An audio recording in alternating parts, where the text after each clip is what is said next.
Well, welcome everybody to our next installment of Joe and Josh Discuss. And we are continuing our conversation through the book of Genesis with Genesis chapter 41.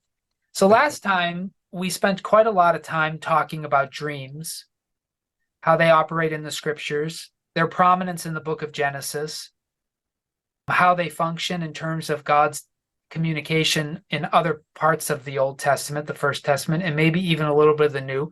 So we won't get into that so much again, but this is another passage about dreams. Mm-hmm. Yeah. So do you want to do a little reading for us? Why don't we read these first 8 verses?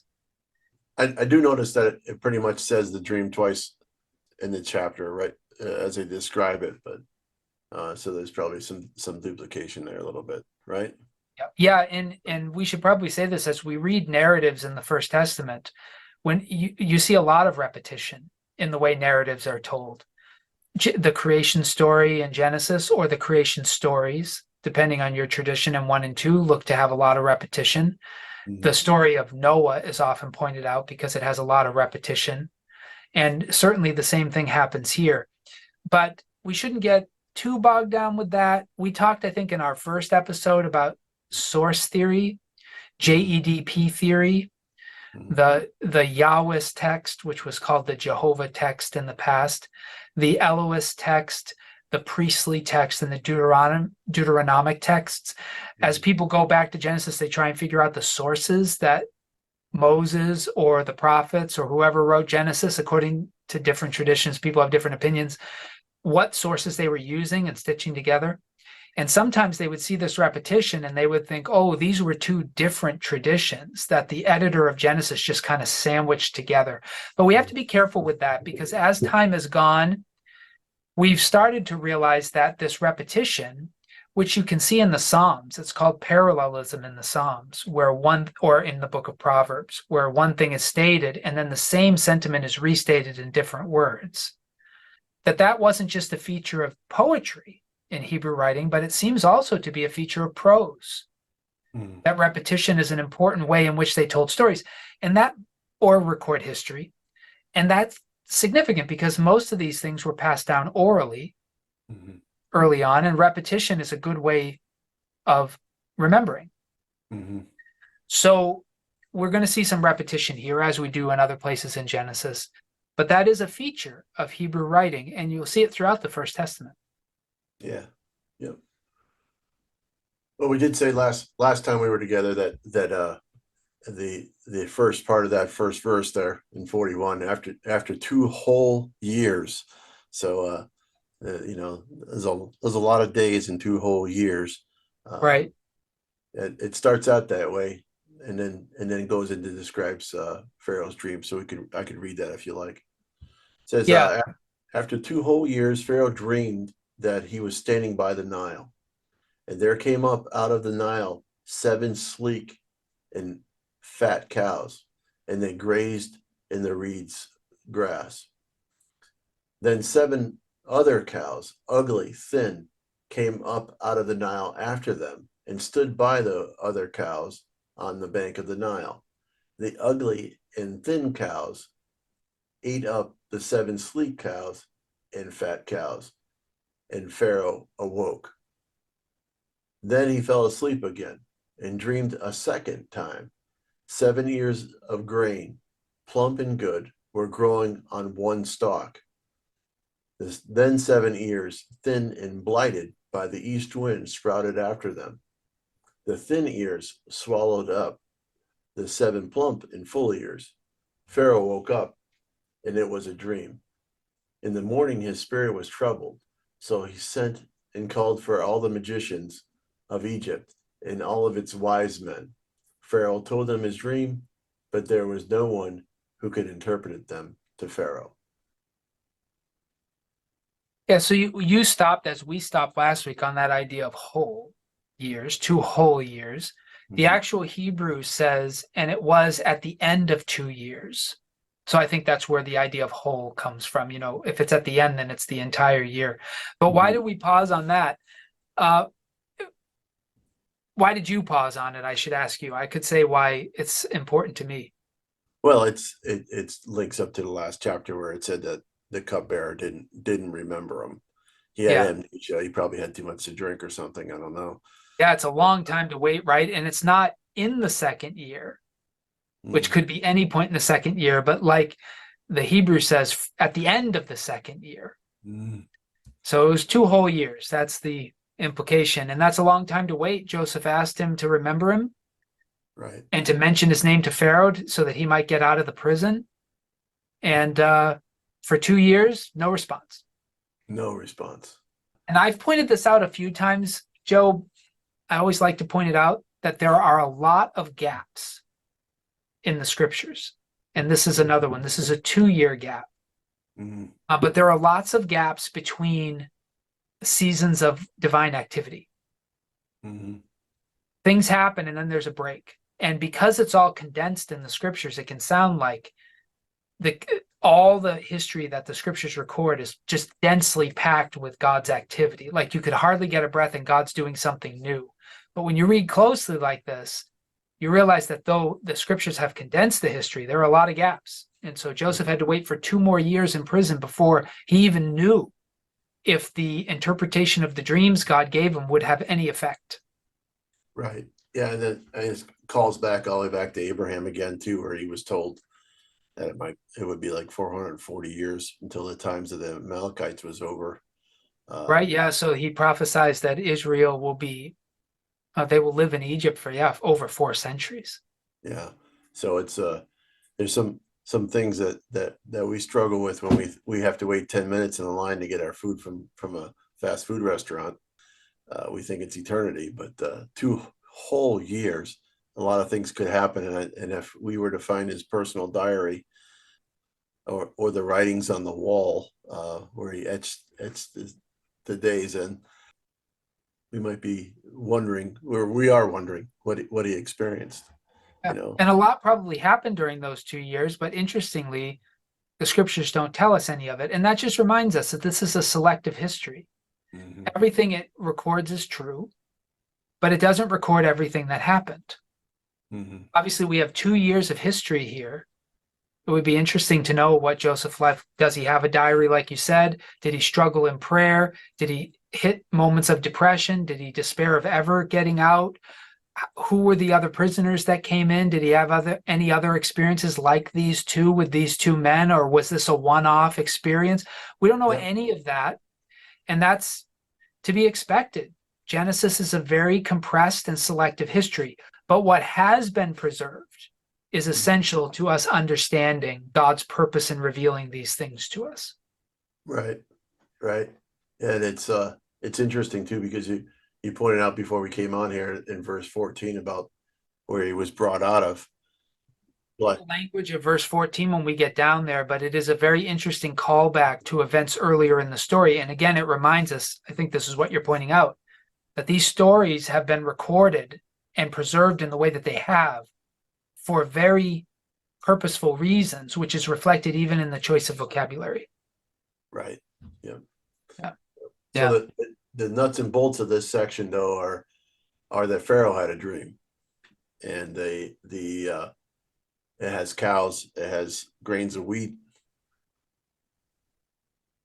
They're various sizes and of certain health.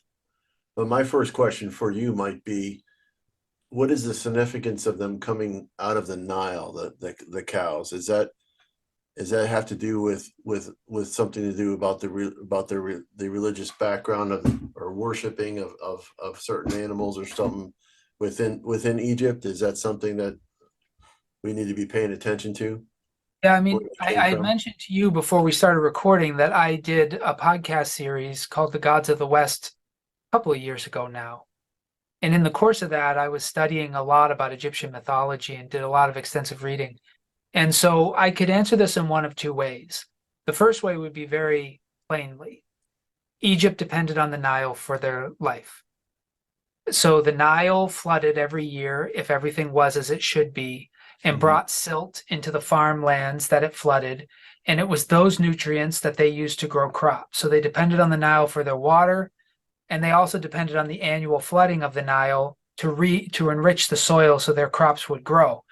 So the idea that these cows are coming out of the Nile, if you're reading it kind of in a very flat way, you might say that God is indicating to them that the annual flooding of the Nile was going to be interrupted, which could be the source of the famine, or at least one of the reasons Egypt was included, because famines would happen in the land of Canaan, where the Israelites are from. That's not an unusual occurrence there. But Egypt was usually immune because of the Nile. The Nile was their sustenance, and because it flowed from south in Africa, it begins The in other what we one. would call East Africa, but pretty south of Egypt. Because it flowed from there, it was not usually affected by the weird climate of the Middle East. So for some reason, this particular famine that we're going to find out about does affect Egypt, and it may have something to do with the Nile. So that would be the flat reading. But in a deeper or maybe more spiritual way of understanding it, the Egyptians worshiped the Nile as a god who fed them and cared for them. And there are various gods associated with the Nile. We won't get into all their names. But in short, it was a god, and they worshipped it as a god. And this god is providing skinny, decrepit cows. So it read in a more spiritual sense, God also could be saying that the source of their life was going to be the source of their death, that the God that they worshiped to feed them was going to take their food. So those are the two things that come to mind as I look at the significance of these cows coming out of the Nile, because they're fat, they're sleek, right? Yeah. So obviously I was jumping ahead. In this case, they're doing what you would expect the Nile to do, which is to feed them. But the next group of cows are not going to be so nice. Right. Yeah. And the aspect of the number of 7 compared to the last chapter where we talked about 3 days or 3 clusters of grapes or 3 baskets on the head of the baker. Here we have 7. Yeah. With it, often uses the number of completeness or perfect. It's hard to say. I've been asked a lot of times about the significance of numbers, and you can find any number of people online who are sort of engaged in numerology and looking for significance of numbers, and especially in the Hebrew language and things. And it's very difficult for me to say this is like a literal thing here, because it's going to be 7 years of plenty and 7 years of famine. So maybe it's just the timing, but then why would God choose 7 years? And that may relate to creation and completion.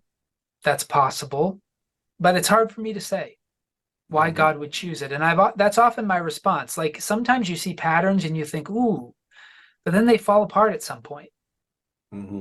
So it's difficult to say why 7, but it's certainly in the book of Genesis. If we keep Genesis as self-referential, 7 has to refer to the week of creation. In Genesis, that's the most likely referent. And so maybe you could go a long time thinking about why God chose to reflect creation in both this blessing and this curse. I mean, you can go just as deep as you want. Is he trying to say that creation is both a bounty and a deprivation, that it's both blessing and curse, that God in the course of creation sends both blessing on and curse on the people? It could be any, you think about Jesus teaching where he says God sends his rain on the evil and the good, and his sun on the righteous and the unrighteous. Is that what's being played out here in real history? Maybe. What do you think? Well, it's certainly later on in the Pentateuch we read about blessings and curses, so it's not foreign to us in general. But at this point, I would think that Pharaoh probably wouldn't be connecting those dots at all. Oh, 7, I think I'm thinking that for him, 7's pretty random, and the cows in themselves. I mean, they're literally thinking of a cow eating another cow.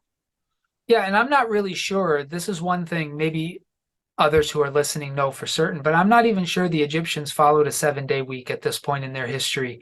I know that Rome did not follow a 7-day week until the influence of Christianity changed it. So it may be very confusing to Pharaoh, but of course, this is written for a Jewish audience, so maybe we are expected to understand more of this. Yeah.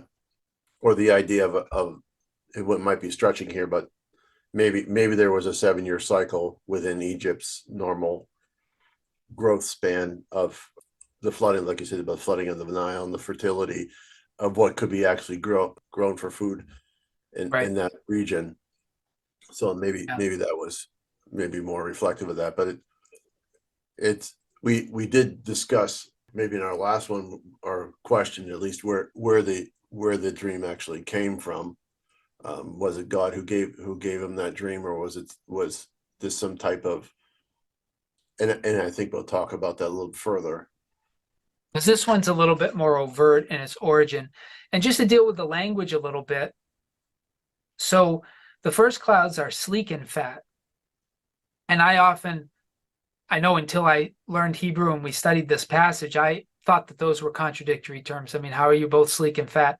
But this has to do with the shine of the skin. And it is true that a fat animal has stretched skin that looks very sleek.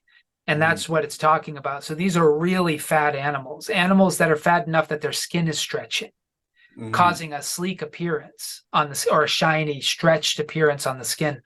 So these guys are pretty fat. They come out of the Nile. And that makes, like I've been saying, complete sense because the Nile is what provides food for the Egyptians. But then these ugly and thin cows eat the 7 sleek and fat cows, right? Yes. And they also come up out of the Nile after them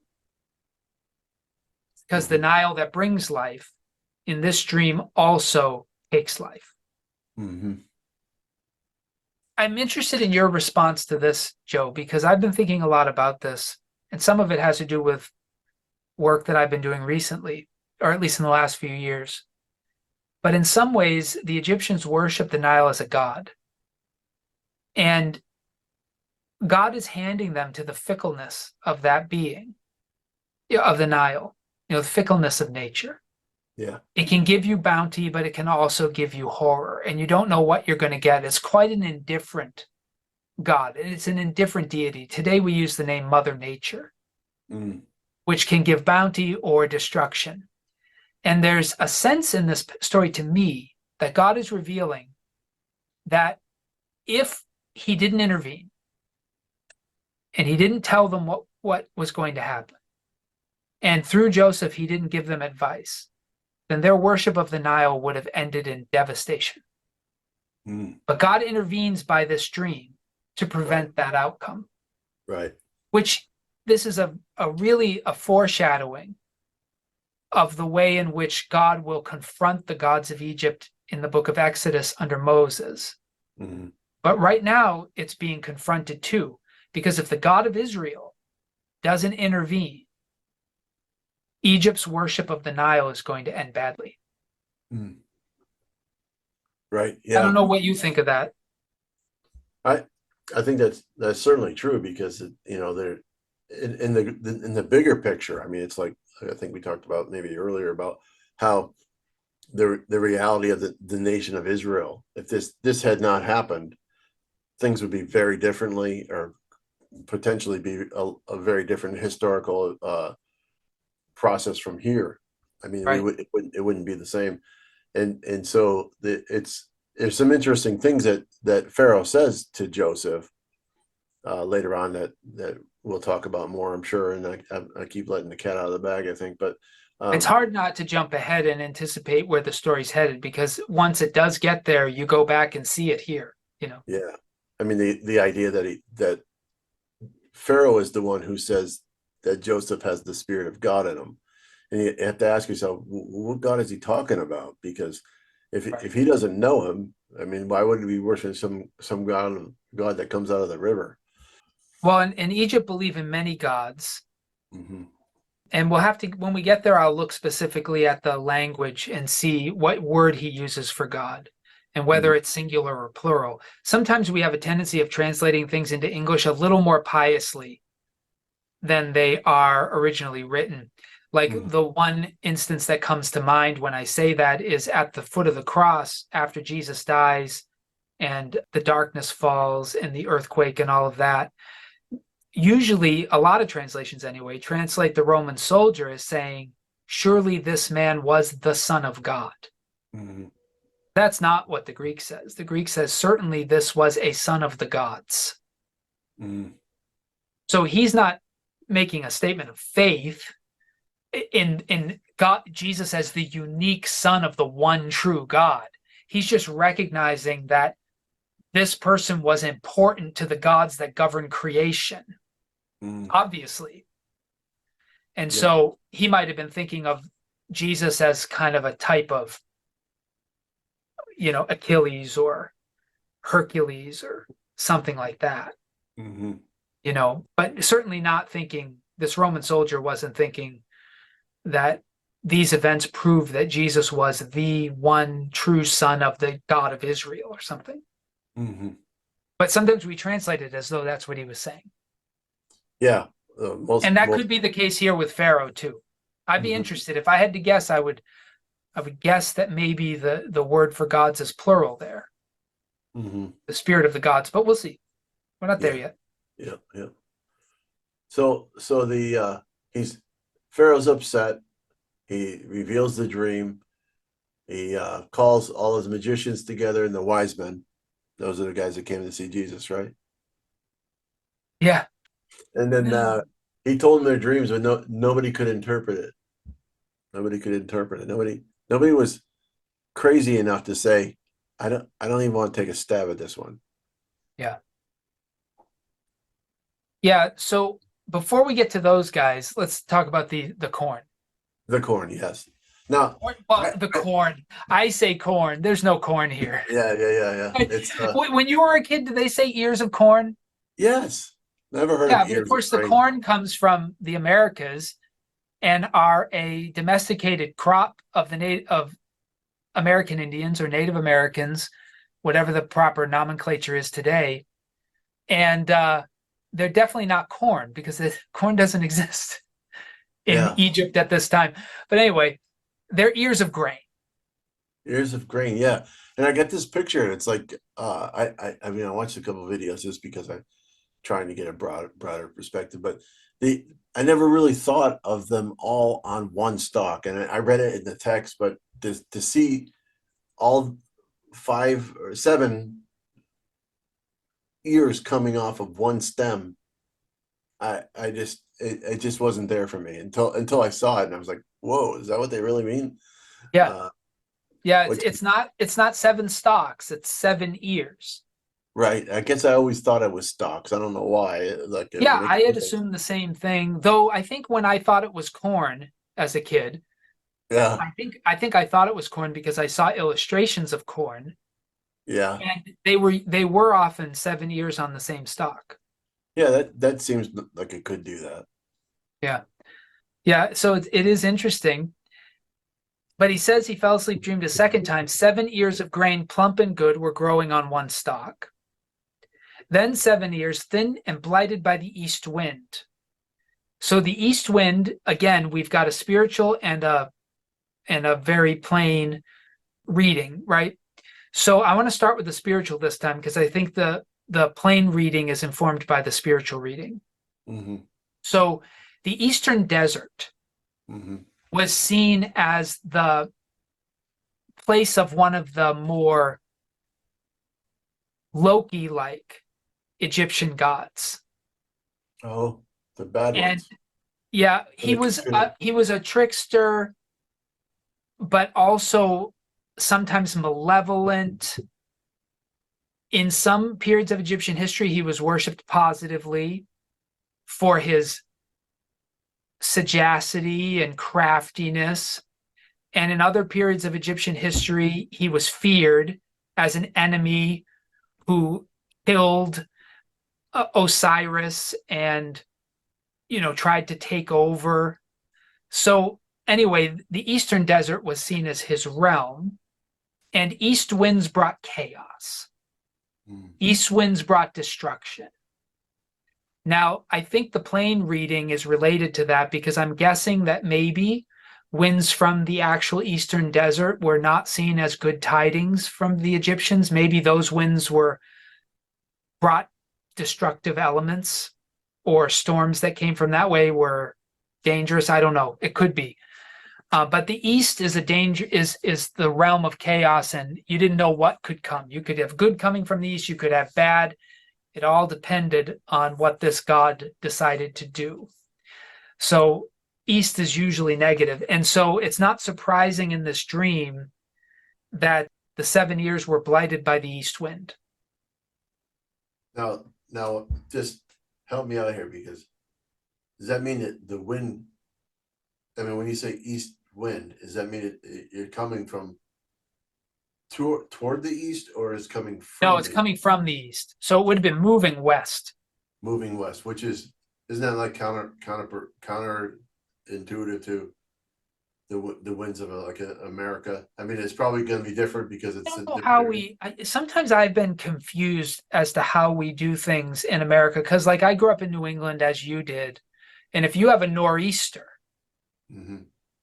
I often thought as a kid that that was a storm coming off of the Great Lakes, moving eastward across the country. I mean, across New England. Yeah. But in more recent days, I've had folks tell me that there's often in a nor'easter a circulation movement which brings the winds up over the water, and then they come from the northeast, like back onto the land, and then it circles down. And that's why it's called a nor'easter. So maybe somebody listening will have greater proficiency. But I think even in New England nor'easters, the wind is coming from the northeast. Northeast. Okay. Because I always thought that cloud cover, everything comes from the west across America. But I don't know. I can't say I understand what happens on the bottom of the ball here, down on the other side of the world. Right, right. Yeah, and I don't know. I couldn't say for certain whether we usually label winds based on the direction they're headed or the direction from which they come. But I know pretty confidently here in Genesis that they're labeling it from where it comes from. Yeah. So this isn't necessarily. It's a dream. It's basically giving us the impression that it's coming from a negative force. Or he probably in the dream, my guess would be he's not seeing the wind at all, but because they're thin and scraggly, he associates them with having been scorched by an east wind. Yeah, that sounds reasonable. Yeah, I think that's what he's doing. But yeah, the east wind brings chaos. Right. And Yeah. I've never heard of ears of wheat eating other ears of Yeah, I wheat. don't So even this know is how he would pretty have foreign to seen me. this. Yeah. It's I never seen it animated exactly how it might have looked, but it must have been it's distressing to him, right? He wakes up and he knows it's important. And so you led us then to these magicians of Egypt Mm. and the wise men. So these are translated various ways. The word for magician is hartom, and it's it's a diviner, an astrologer, a magician. So maybe similar to the Magi, but I think they serve a different function here in Egypt. Sometimes this is translated soothsayer priest, Yeah, depending on your translation. But this is someone whose job it was to divine the future. we're not talking about illusionists. You know, today in our culture, some of these are palm readers, tarot card readers, those sorts could maybe fall in this category. But honestly, in the ancient world, you also would have more reputable fields. So weather forecasters are a form of this, No. as would people who do like mathematical projections for like market outcomes. Anybody who's trying to divine the future based on the data of the present and the past. would fall into this category. So we can, we call them magician, but they're really, could we call them prognosticators or predictors? But Or they're the Egyptian version of prophets. like forecasters, maybe Yeah, they're people forecasters. That's predict. probably a good one. And they would use various means to do it. Yeah. Some will sacrifice animals and read animal entrails to try and divine the future. Others may look at the signs the way weather forecasters do and look at what as far as they can see and predict what's going to happen based on that. Others will look at the stars. Those are astrologers trying to determine what's going to happen. So we have some fairly reputable careers in our culture that in Egypt would have fallen under this category. Yeah. And then the other word for wise men is the word hakam, and these are people who are skillful. It's used a lot of different ways. So wise, certainly in the administration of affairs. So these would be like his counselors, something like that. But the word is also used for people who are artisans, who are skilled at technical kind of work, things like that. So these wise men would be, he's basically brought his best and his brightest. His forecasters, his diviners, folks that try and decide what's coming next, and then his skillful workers who are part of the royal court, or at least have access to the royal court and are maybe administrators of his kingdom or advisors to him as a king, or maybe even some artisans and others who are respected. So he's really, what the text is telling us is he has gathered his best and brightest. In our day, these guys would be what? College professors, scientists, people with lots of letters after their names, just the president's pulling in all of his closest advisors and the smartest people. That's what he's doing. Right. Right. Yeah. What Yeah. do we do with this dream? But nobody wants to touch it, though. Nobody wants to touch it. Like, it's that complicated, though, that you couldn't. Is there an element of fear here of maybe you might end up in that dungeon where the cupbearer was? It's possible, and you wouldn't want to get this wrong. And they may all be convinced that this is significant and it's really going to happen, and they wouldn't want to get the details wrong. If it's something vague that you could interpret vaguely, maybe you take the risk. But this looks like something specific, and nobody wants to run afoul, because as tolerant as people are today when people get things wrong, like, our weather forecasters do the best they can, but they're often wrong, and their lives not on the line if they get it wrong. Yeah. But in Pharaoh's court, your livelihood may be on the line, because if you don't get this right, he probably is not going to ask you again. That's right. Be able to ask, nobody will ask you again. I don't think it's the death penalty. I don't have any historical evidence that would say their lives were on the line, but certainly their livelihood and access to Pharaoh would be at risk. And they all seem to know that this is significant enough that they don't want to get it wrong. Yeah. Well, I think the cupbearer in the next portion really brings it out, though. What's at stake? Yeah. Right? Yeah. So unless you have more you want to say about the first 8 verses, you want to move on to verse 9? Yeah, let's do it. All right. So then it says, then the chief cupbearer says to Pharaoh, I remember my faults today. Once Pharaoh was angry with his servants and put me and the chief baker in custody in the house of the captain of the guard. We dreamed on the same night, he and I, each having a dream with its own meaning. A young Hebrew was there with us, a servant of the captain of the guard. When we told him, he interpreted our dreams to us, giving us an interpretation to each according to his own dream. As he interpreted it to us, so it turned out. I was restored to my office, and the baker was hanged. So finally, after 2 years, the chief cupbearer remembers his faults. Yeah. Yep. So maybe the fact that no one could interpret it, he remembers. Oh, I was there.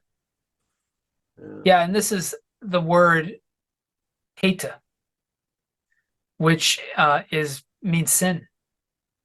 Remember my sin? Yeah. Yep. It's related to the word hata, which is to miss the mark or to go wrong or to sin. Mhm. Yep. This is a word that we'll see in other passages translated sin. Yep. And so he So, tells the story, and we've already covered this story. Why do mhm, you think this is we didn't talk about this yet? Selective history doesn't tell us everything. We have 2 missing years already in the story, of which we have absolutely no narration. mhm, We just read these dreams. Why repeat them? mhm. Now, you There, could go to the source theory, as we've said in the past, where the old theory often said, well, this is another version of that story, and the editor didn't want to decide which one was more worthy, so he just stuck them both in. But I've said, let's resist that, right? This is a feature of Hebrew writing, and usually repetition is done for a reason. So mhm, when I would help students, like in my intermediate Hebrew class that I taught, I would ask mhm, 2 questions. I would say, how is this the same as what we read before? And are there any changes? mhm. So do we get any information here that we didn't have before? No, it doesn't look like much different, other than he remembers his faults. He remembers. Did we know that they dreamed these dreams on the same night? I can't. I think I maybe assumed that. Maybe we could probably pop back and look at that, but Yeah, uh, so it does say that one night they both dreamed. yeah, in verse 5 of 40. Yep, I got that. That could have been a turn of phrase. This is a little more specific. Mm, It makes it very clear that these dreams both were given to them on the same night. right. Yep. So that's the only real difference I see here. But there might be another reason to rediscuss this. First, we have a new character, right? Pharaoh didn't know of this. Right. Yeah, he didn't know of it, and But is then there any value to reminding Pharaoh of the imprisonment of the cupbearer and the baker and the execution of the baker? Is there any reason to bring that theme back up? yeah, I'm probably Because at the a. cupbearer could have, right? Presumably he didn't have to. Like if he was afraid that that might. Sometimes you don't want to bring up things from the past that might re-agitate.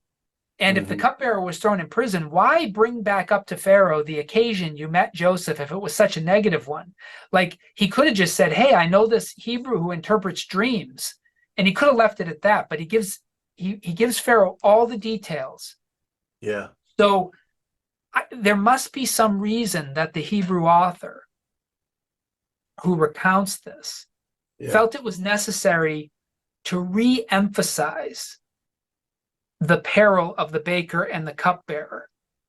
And I suspect that this is just a way, at least, and there might be more, might be a way of heightening the seriousness of Pharaoh's dreams Mm, by reintroducing the specter of death that occurs with the baker. Like the baker and the cupbearer's dreams were pivotal. mhm. They included information that was pivotal to those two men and went well for one and negative for the other. I wonder if the Hebrew writer is repeating this just to remind us that these dreams are not coming idly, that they're important, so that we might not be surprised. So we'll listen very carefully to Joseph's interpretation. We won't be surprised that Pharaoh's dream too comes with blessing and curse, just as the cupbearer and baker's dreams, one was blessing, the other was curse.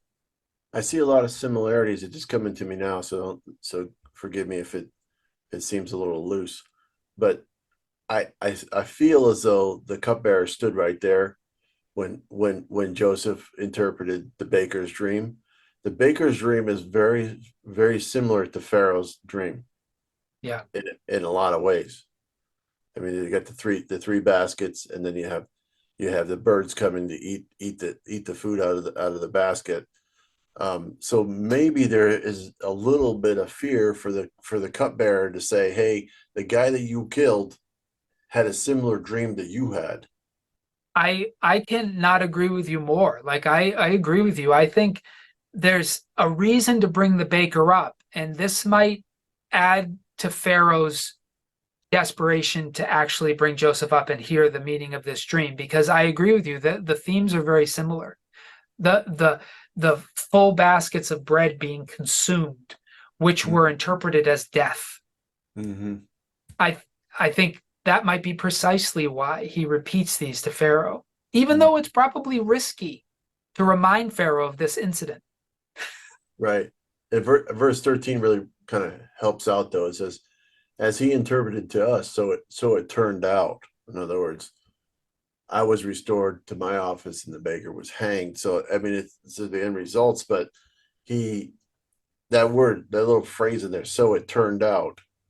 I'm not sure if that's good or bad, but Yeah, um in the Hebrew, it just means so it was. so it was, yeah.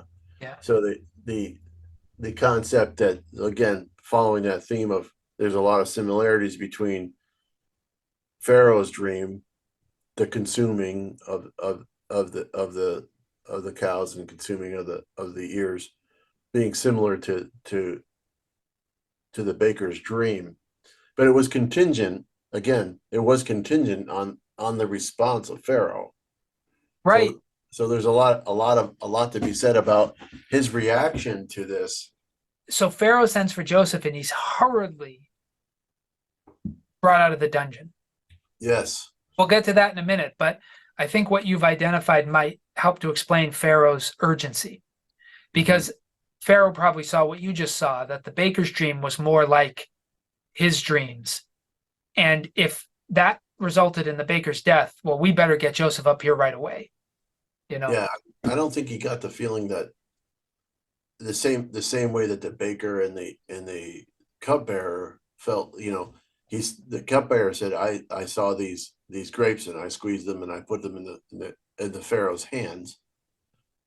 Could also be describing the answer for this, or Joseph himself, Yeah. for Joseph, for Pharaoh to drink in his wisdom or interpretation, but also the concept that he doesn't Pharaoh doesn't have control over this dream. There's Right. nothing about this dream that indicates that for him. Right. Yeah. That's And I mentioned to you before we started recording how interested I was in this language of the first sentence of verse 14 in English. Then Pharaoh sent for Joseph, and he was hurriedly brought out of the dungeon. Now, it's been called a prison or a jail, right? Or a house of Potiphar or whatever. But this word dungeon is so very interesting. The Hebrew word is bor, and it is more traditionally translated as pit or as cistern, which is a dugout, well-like feature that's made for collecting water during rain time, so you can use it as a well later. Mm-hmm. And it's the same word that was used by Joseph's brothers when they said in Genesis 37:20, "Come now, let us kill him and throw him into one of the pits." Mm-hmm. That's the same word. Then we'll say that a wild animal has devoured him. And then in 37:22, Reuben said to them, "Shed no blood, throw him into this pit here in the wilderness, but lay no hand on him." That's the same word. Mm-hmm. Genesis 37:24, they took him and threw him into a pit. That's the bore. It's the same thing. The pit was empty. There was no water in it, which means it's a cistern, right? And then in 37:28, when some Midianite traders passed by, they drew Joseph up, lifting him out of the pit. Same word. Mm-hmm. So it's an interesting word because we know he's not in a cistern here. He's not been thrown into an actual pit the way he was earlier. This is the prison. So why does the Hebrew author, traditionally Moses, call it a pit? And we speculated a little before we started recording that in some ways he's never gotten out of that cistern. Do you want to push that any further? Since we talked about this a bit before, have you had any time to ruminate on it? Yeah, it's definitely a trigger word, trying to get you to. I mean, unless Joe Joseph was the solitary confinement in the prison, that would give you an idea that maybe he was cleaning the water well. I don't know, but I think you're onto something when you're drawing this continuity, because we need, especially like we just talked about earlier about oral tradition, you need things to draw you back to remember. So it's drawing from the suffering. When he said to the cupbearer, I was what was the words he used directly? Hold He on a second. called it the same thing in verse 15 of chapter 40. I was stolen out of the lands of the Hebrews, and here also I've done nothing that they should have put me into the dungeon. Mm-hmm. That's the same word, pit, cistern.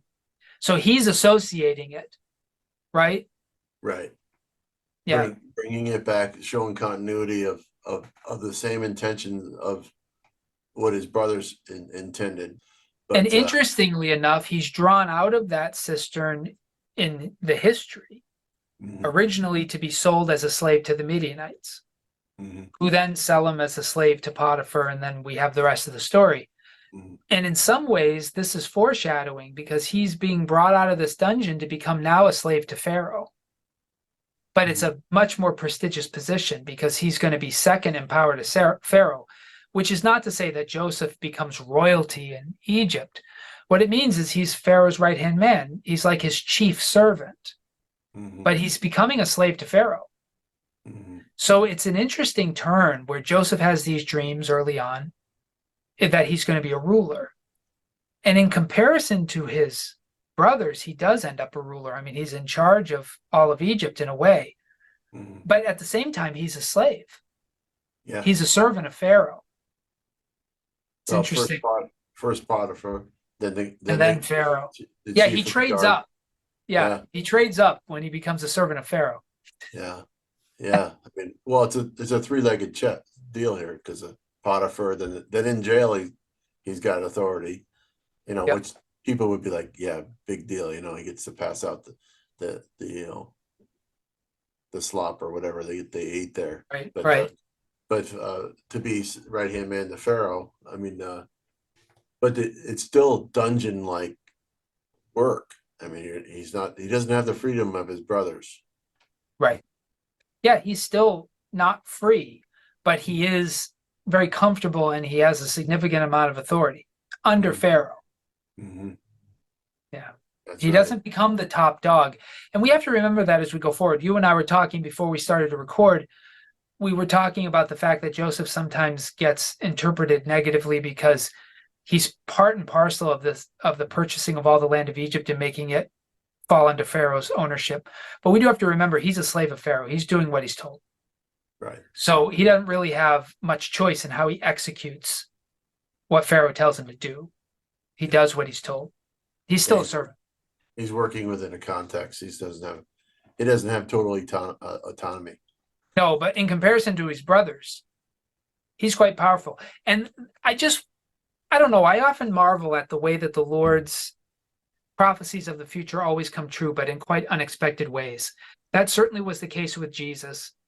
Mm-hmm. Nobody in Israel at that time expected God to fulfill his promises to Israel about their Messiah in precisely the way he did in Jesus. Some of it was a surprise. You go back and look at the text, you go, oh, yeah, you can see that. But nobody did see it until it occurred, especially that God himself would take on flesh. That was not anticipated in the history of Israel, and led to a lot of difficulty with the Jewish leaders of the time. They just couldn't wrap their minds around it. Jesus looked like a heretic. Well, here again, Joseph's dreams, which show his brother and even his father and mother bowing down to him, it's very unexpected how this all comes about. I mean, it comes about through the betrayal of his brothers, the selling into slavery, the long road we've talked about. And even at the moment they bow to him because of the authority he carries, but it's not even his authority. It's Pharaoh's authority. He's still a slave, but they're bowing to him. So, he might have thought that he was going to be a king or a ruler, but that's not how God fulfills it. But it does happen just as God predicted through the dream. Yeah. Is there any significance with his dream back in the homeland of them being bounds of wheat? Yeah. because his dream are wheat and then sun, moon, and stars, right? Mhm. Yeah, and those are both very significant Mhm. images. I don't know if it relates to pharaohs, but it certainly could, because they do come to Egypt and bow down to him for food. Right. Yeah, That's yeah. right on the nose. Well, even the sun, they were, that's the whole religion or part of the religion in Egypt, right? Bowing That's down. true. Yeah, the sun, moon, and stars, Jacob interpreted that as himself and his mother, but that Egypt worshiped these things as God, as gods. Hmm. The sun god, there are a lot of different deities that get associated with the sun over time, and with the moon for that matter. But you're still talking about the most significant, whether you're talking about Re or, for the sun, or the others. Hmm. I don't want to confuse people with all the different names, but Horus is often associated with the moon. Hmm. Ra is with the sun, and then there are others too. Yeah. Yeah. So he could have seen all of Egypt bowing to him, Yeah. and they certainly did, because Right. the Egyptians also came to buy food from Joseph. They did Yeah. something about eating. You have to eat. So Joseph's response is to shave and change his clothes. And I always like, when I'm trying to illustrate the fact that Genesis is a compressed history, it doesn't tell us everything. I like to point out that this is the only narrated bath that Joseph takes, but Hmm. it doesn't mean he only bathed this time, right? This is told us for a reason. Yes. Yes. So he shaves and changes his clothes. Hmm. I'm assuming that he was instructed that this was necessary to come into the presence of Pharaoh. Right. Yeah. And it doesn't say what he shaved. Some people would think maybe he just shaved his face. It doesn't say what he shaved. Yeah. And it may have been that he had to shave all of his body hair. It might be his head. It could be his face. There's no problem with him shaving. We're pre-covenant of Sinai. Hmm. In the covenant of Sinai, Jewish men will be prohibited from shaving the hair at their temples. Hmm. But that's not in view now. So Hmm. I don't know. What do you think? Do you think he shaved off? It just doesn't say. It just says he shaved himself. Yeah, I think he probably had a pretty hefty beard at that point. You think it After was just his face? two It two is years. often used of the beard, but it's sometimes used of shaving the head as well. Yeah. But it Um, reminds us that you don't just walk into Pharaoh's presence. right. And then definitely the clothes, because I'm sure the clothes were pretty nasty, or Yeah. they weren't quality. Yeah. So But again, the writer of Genesis doesn't give us a lot of details about his clothing, whereas earlier in the story we got a lot of details about his ornamented coat, his coat of many colors. Here yeah. it's very sparse. We're not told what he changes into.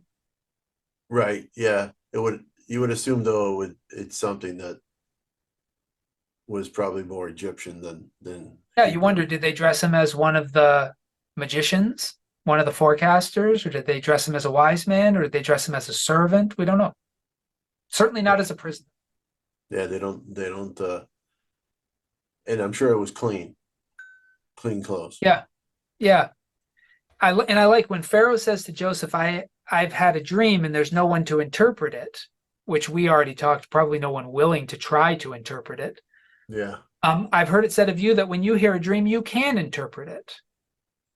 And wouldn't this be the great moment for Joseph to just take all the credit? Oh yeah. I'm the Yeah, man. I I'm got a the gift. It's a man. gift. It's a Yeah. gift. But yeah, I can do it for you. But that's not what Joseph said. His answer is very similar to the answer he gave to the cupbearer and the baker. He said, it's not I.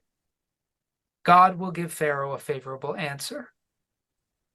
Now, the most surprising part of this aspect of the story to me is that Pharaoh doesn't ask which God. Hmm. Because in Egypt, this generic term, which is Elohim, it's plural, Hmm. could refer to any number of gods. In fact, I would be tempted to translate this, it's not I, but the gods. But the only reason that they don't do that is because the verb is singular. Ah, So it does look like an Elohim could be, it's a plural form of the word El, which means God.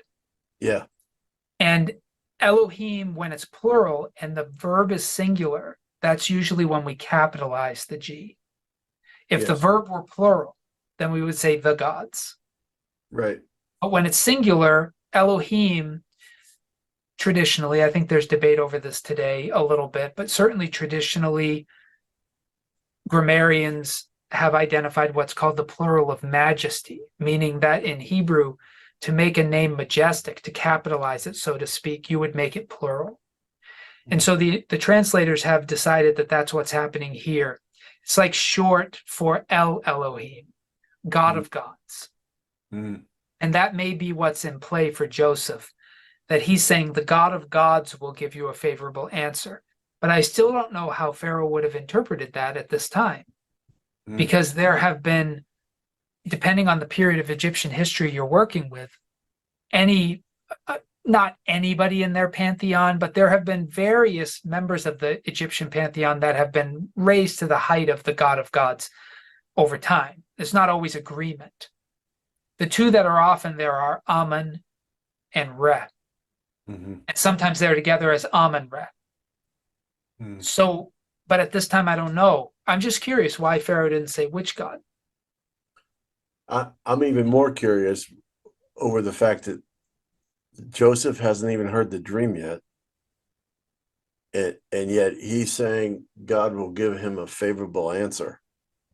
Now, what's a favorable answer? Does that mean you're gonna get an answer, or you're going to do well in this circumstance? I Yeah, mean, favorable is a weird translation. It's the word shalom. oh really? Yeah, a And peaceful so, answer. yeah, you could, we would often say peaceful, but I think in this context, it's a complete, a sound, a trustworthy answer. Because Well, that shalom sounds does mean peace, but it also means like completeness or soundness. So I that think what he means is truthful. yeah. He'll give Well, you that the right interpretation. seems pretty dangerous to Yeah. say that answer without It's hearing very it. risky. How does Joseph know? We Well, asked that question right previously, how he knew God would allow him to interpret the baker and the cupbearer's dreams. Again, that's information we don't have. We don't know how this knowledge came to Joseph.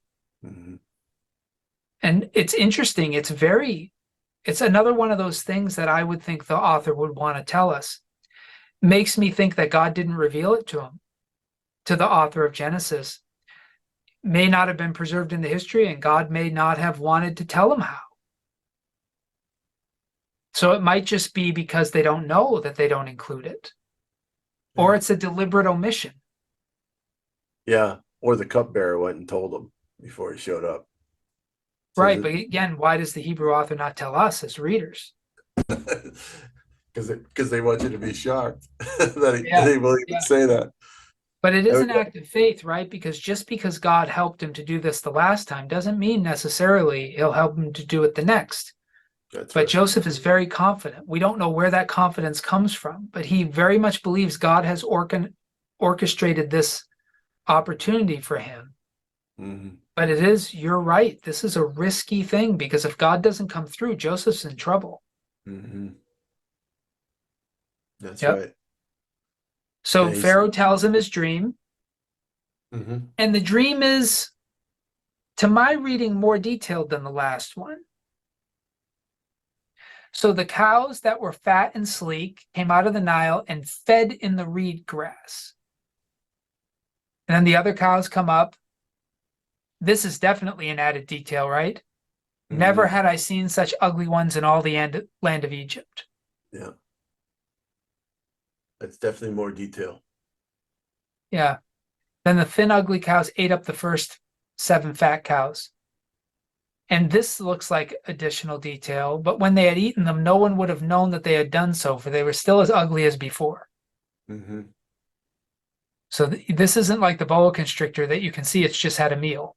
Right, right. You can't tell. And if you a cow ate another cow, This is a morbid, grisly scene. yeah. Then he awoke, and then he fell asleep again, and he saw 7 years of grain, full and good, growing on one stalk, and 7 years withered, thin, and blighted by the east wind, which, as we said, might be a saying, Mm-hmm. sprouting after them, and then the thin years swallowed up the 7 good years. But when I told it to my forecasters, and there was no one who could explain it to me. Yeah. So Joseph reveals to Pharaoh that these dreams are one and the same. Right. God revealed to Pharaoh what he's about to do. Now, in hindsight, we might say, of course, this is a very obvious interpretation. How could nobody else know it? But I had Right. mentioned this last time, a little saying I got from Sherlock Holmes. And I don't know if it's in the books, but it's in one of the film adaptations of it, where Sherlock says everything is simple once it's explained. Yeah. Yeah. And so it does seem fairly obvious in hindsight, but on the other end of it, it could have meant any number of things. Right. Yeah. It could have been seven literal cows. I mean, who knows? But these all these things. Yeah. Yeah, but he tells him that the 7 good cows are 7 years, the 7 good years are 7 years, the dreams are one. The 7 lean and ugly cows that came up after them are 7 years, as are the 7 empty years blighted by the east wind. They're 7 years of famine. Mm-hmm. It is as I told Pharaoh, God has shown to Pharaoh what he's about to do. There'll come 7 years of great plenty throughout all the land of Egypt, and after them there will arise 7 years of famine, and all the plenty will be forgotten in the land of Egypt. The famine will consume the land.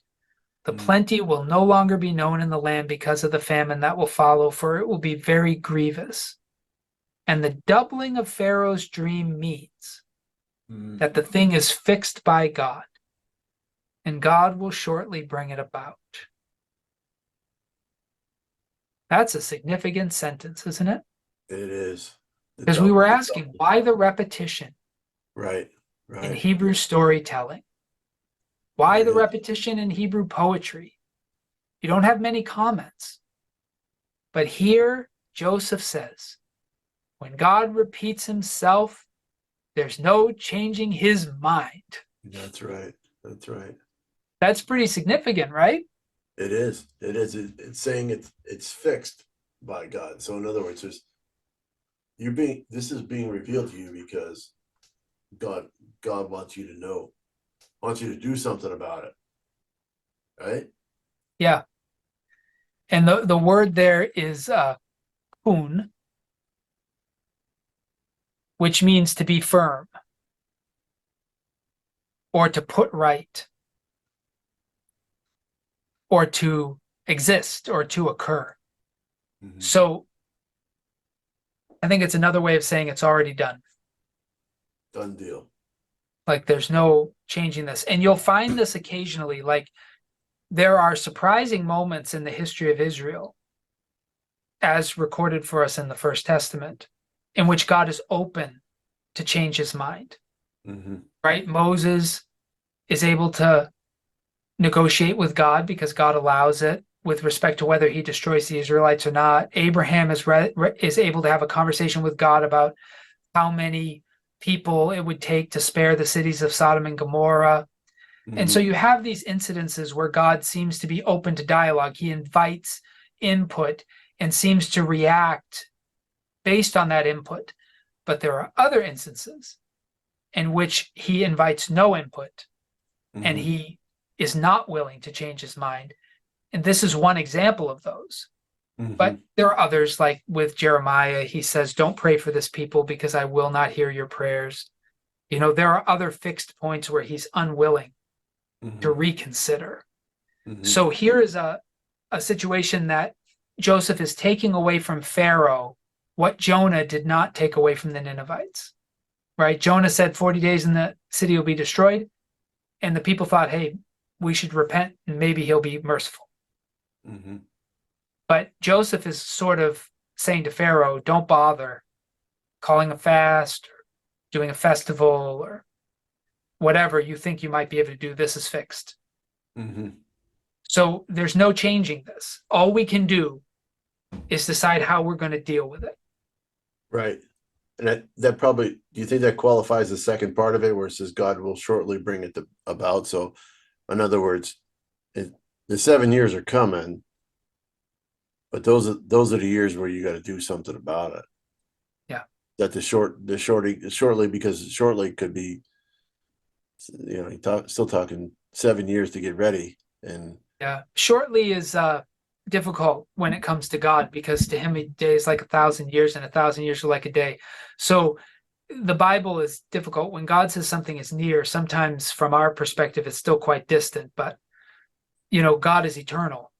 It's near enough that Pharaoh will live to see it. And that's the point. It's not a prediction for Pharaoh's children, it's for mm-hmm, he himself.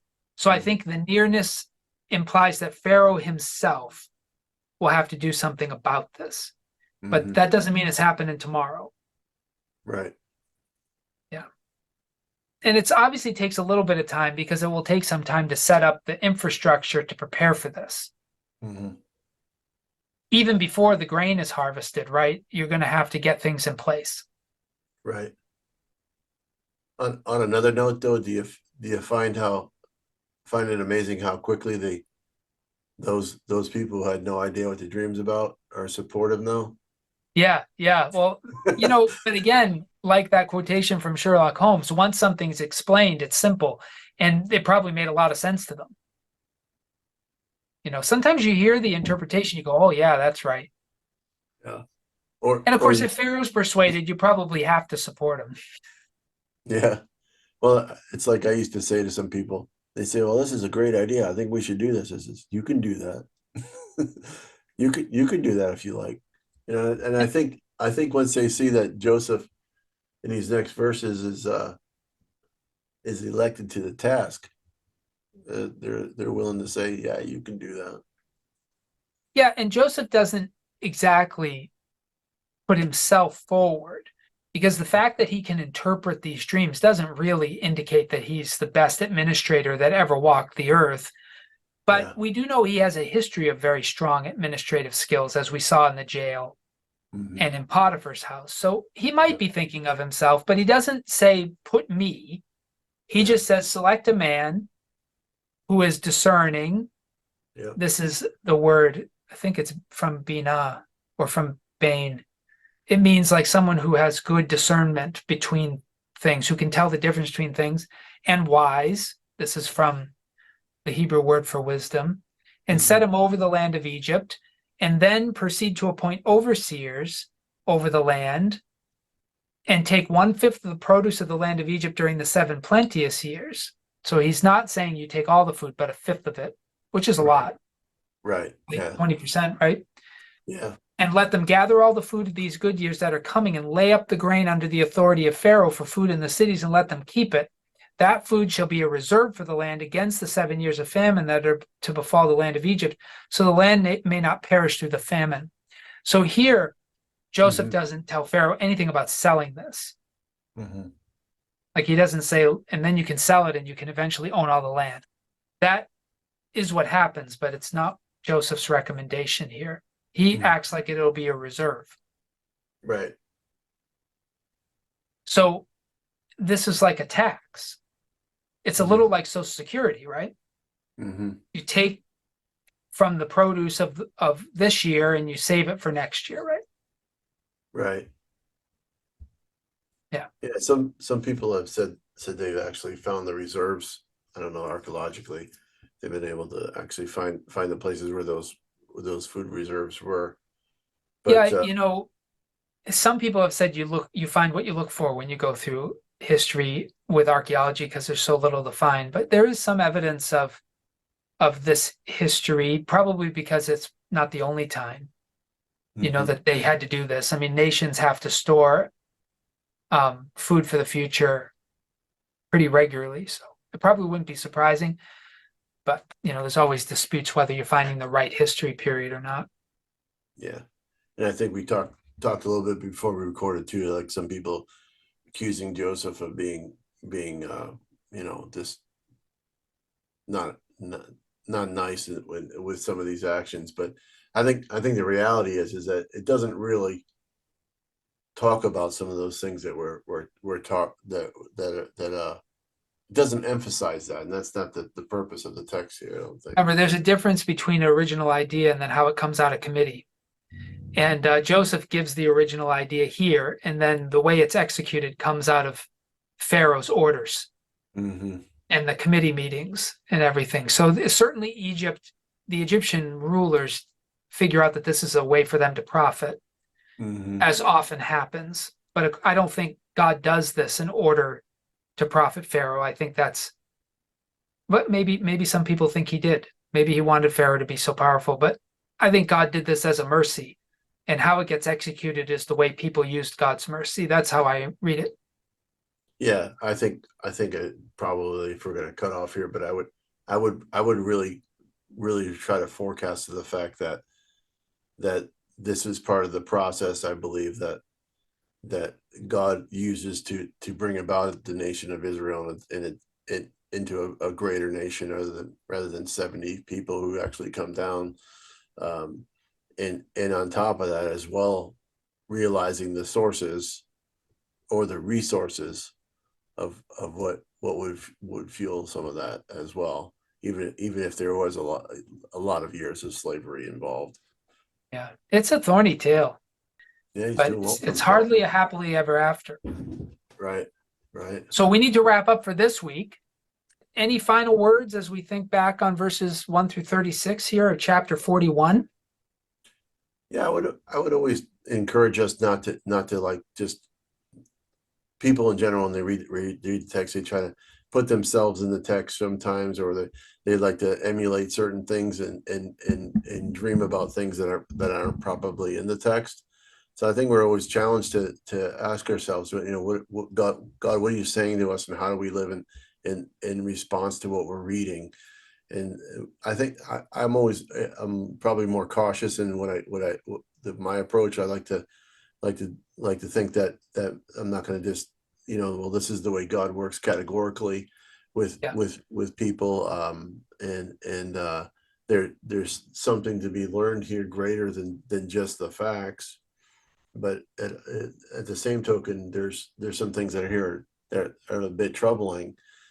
We don't want God to use this as a normal way of communicating to us through dreams and things eating up other things. I mean, I would prefer a different kind of clarity, to be more comfortable, where there are people who will try to look at formulas, or try to look at ways to provoke God to speak, or utilize some of these things that we're reading. I'm not real comfortable with telling people, you should interpret every dream like Joseph did in this passage, or I think I would be more cautious. Yeah, and But if the point of the text was to teach us how to do that, there would be more details about how Joseph knew. right, Those details aren't here. that's right. So it's not the point. Right. And I've often said, and I believe this strongly, that one of the most important questions we can ask is, who is God? Mhm. And the related question is, who then should I be, since I'm a being made in his image? But the first question, the prior question, is, who is God?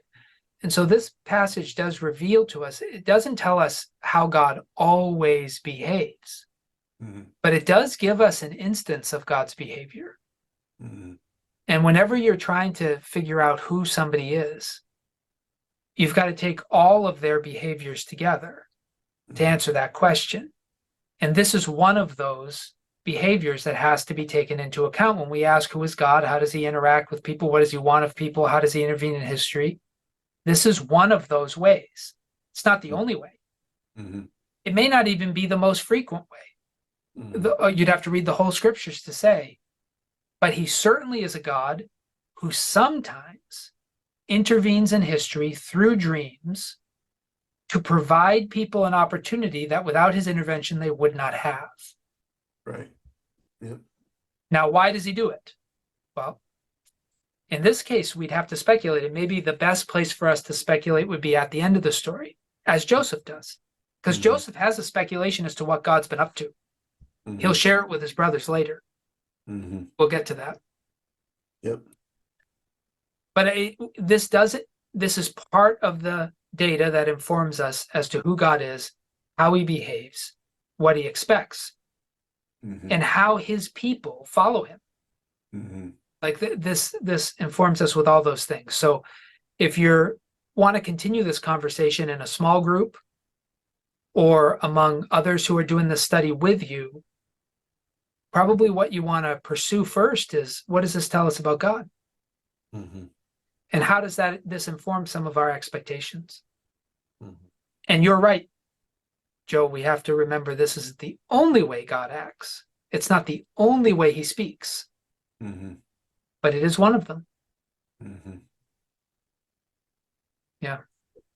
Well, we will get together with you all again next week as we pick up in verse 37 and we start to watch some of how Egypt takes God's advice through Joseph and what happens afterward.